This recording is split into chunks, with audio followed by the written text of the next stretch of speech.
नमस्कार। आज के वीडियो लेक्चर का टॉपिक है अरस्तु द्वारा प्रतिपादित दास्ता के सिद्धांत की आलोचना। जैसा कि हमने पिछले वीडियो लेक्चर में अरस्तु द्वारा प्रतिपादित दास्ता के सिद्धांत का अर्थ, उसके औचित्य और जो दास्ता के प्रकार है उन पर विचार विमर्श किया था, उसी क्रम में हम आज अरस्तु द्वारा प्रतिपादित दास्ता के सिद्धांत की आलोचना पर विचार विमर्श करेंगे।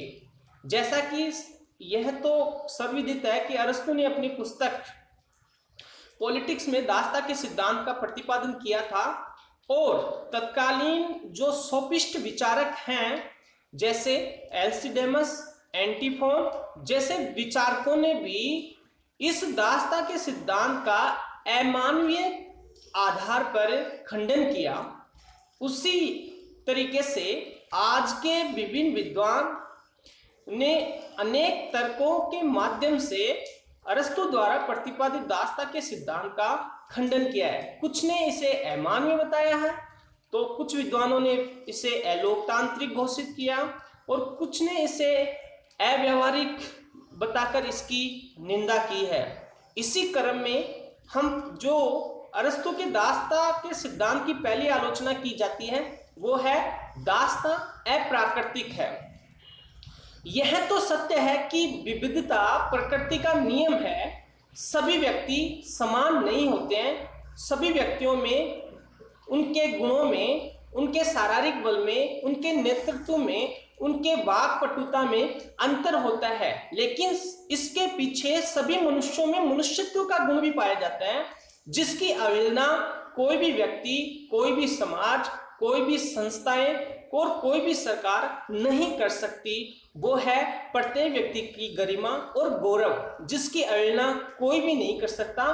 तो हम कह सकते हैं अरस्तु द्वारा प्रतिपादित दास्ता का सिद्धांत अप्राकृतिक है। जो दूसरी आलोचना है वह है विभाजन का कोई सर्वमान्य मापदंड नहीं है। इसका आशय यह है कि जो अरस्तु ने दास्ता के सिद्धांत का प्रतिपादन किया है और कहा है कि गुणवान व्यक्ति स्वामी होंगे और गुणहीन व्यक्ति दास होंगे, उसका जो तार्किक आधार है, विभाजन का जो मापदंड है, वो तर्कों पर आधारित नहीं है, वैज्ञानिक मापदंड पर आधारित नहीं है। इसमें यह नहीं बताया गया कि किन गुणों के व्यक्तियों को स्वामी माना जाए और किन गुणों से हीन व्यक्तियों को दास माना जाए। तो इसको लेकर अरस्तु ने कोई स्पष्ट बात या कोई स्पष्ट विभाजन का मापदंड नहीं सुझाया। तो दूसरी आलोचना ये है कि विभाजन का कोई सर्वमान्य मापदंड नहीं है। तीसरा जो बिंदु है वो है अरस्तु द्वारा प्रतिपादित दास्ता का सिद्धांत एक रूढ़िवादी धारणा है।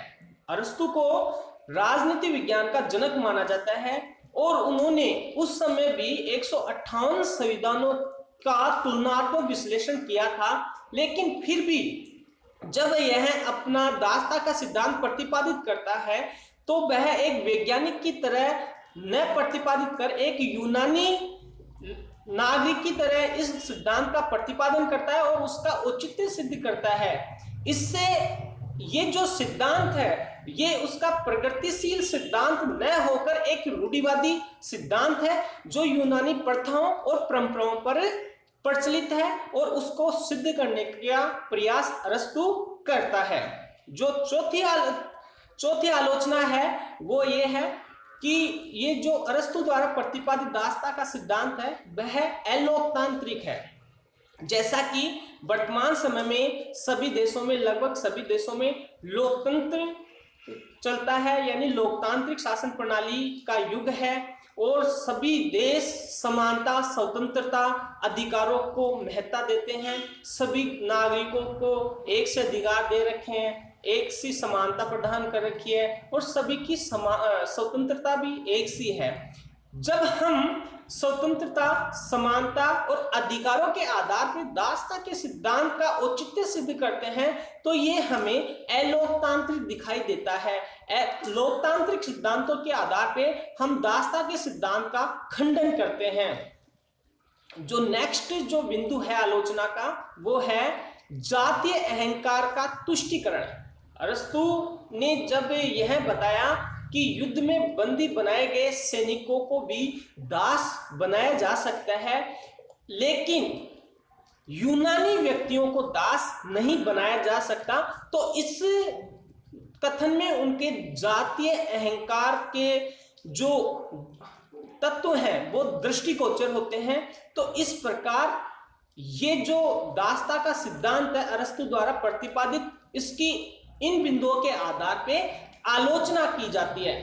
फिर भी अरस्तु ने अपनी पुस्तक पॉलिटिक्स में दासता को लेकर कुछ मानवीय व्यवस्थाएं की हैं। वो मानवीय व्यवस्थाएं क्या हैं? तो उन्होंने कहा है कि यह जरूरी नहीं है कि दासता प्राकृतिक है, दासता प्राकृतिक है न कि वंश परंपरा पर आधारित। इसका मतलब यह है कि दासों की संतान गुणवान हो सकती है और स्वामियों की संतान गुणहीन हो सकती है। तो ऐसी स्थिति में जो दासों की संतान है उनको दास नहीं बनाया जा सकता। तो पहली जो मानवीय व्यवस्था की है वो ये है कि दासों की संतान यदि गुणों से संपन्न है तो उसे दास नहीं बनाया जा सकता। दूसरा जो मानवीय व्यवस्था की है उसने वो ये है कि दासों की स्वामियों को शारीरिक और भौतिक आवश्यकताओं को ध्यान में रखना चाहिए। उनके साथ उनकी जो भी सुविधाएं हैं, शारीरिक और भौतिक सुविधाएं, उन सब का ध्यान स्वामियों के द्वारा रखा जाना चाहिए। और जब तीसरी व्यवस्था ये थी कि जब स्वामियों का अंत निश्चित हो यानी मृत्यु शैया पर हो तो उन्हें दासों को दासता से मुक्त कर दिया जाना चाहिए। और चौथी बात जो नेक्स्ट बिंदु उसने कहा कि दासों को अपने समक्ष स्वतंत्रता का ध्येय रखना चाहिए। इस प्रकार वह दासों को लेकर कुछ मानवीय विचार प्रतिपादित करता है। इसी के साथ ये टॉपिक पूरा हुआ।